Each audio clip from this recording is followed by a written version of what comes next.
Most local governments in San Diego County will need to make changes to comply with new state transparency requirements starting this summer. KPBS Public Matters partner inewsource has ranked our local governments based on their commitments to sharing information publicly. Katie Futterman is the reporter behind this transparency ranking, and she joins me now. Katie, welcome. Thank you.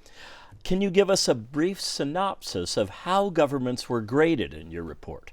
Yeah, so we used a broad rubric looking at their website and their meetings and gave them points for different things that we measured as accessibility. Some were required by law and others were extra credit or just things that we thought would help them with accessibility.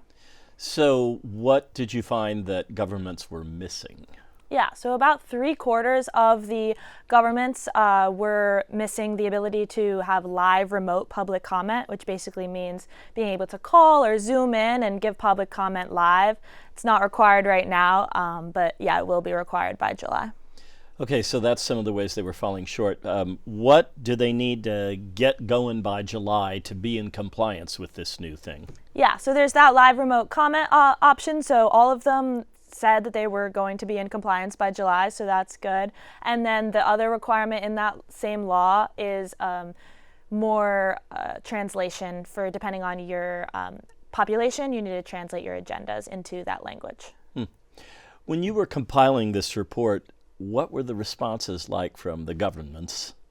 For the most part, they were really good. We got to talk to some excited city clerks who shared some of the things they were doing. They also, a lot of them, wanted to make adjustments based on what we found. So we found, for instance, in Imperial Beach, we found that they were not listing their officials on their agenda. We pointed that out and they said they were going to look into making that change, and we saw that across the board for the most part. Yeah. Okay, so we've pointed out some of the things where they need to get their act together. What were the local governments doing well that you found? Yeah, they were all posting their agendas 72 hours in advance, which is required and great. They are also, a lot of them, providing live streaming options, also posting all the videos on their website so that people could watch later. And a lot of them at least had emails for their council members or officials. Some of them had phone numbers. Work like this is so important for those of us who are following local government, and we all should be. Katie Futterman, thank you so much. Appreciate that. inewsource is an independently funded nonprofit partner of KPBS. This story is part of our Public Matters partnership. To find out more, go to kpbs.org/publicmatters.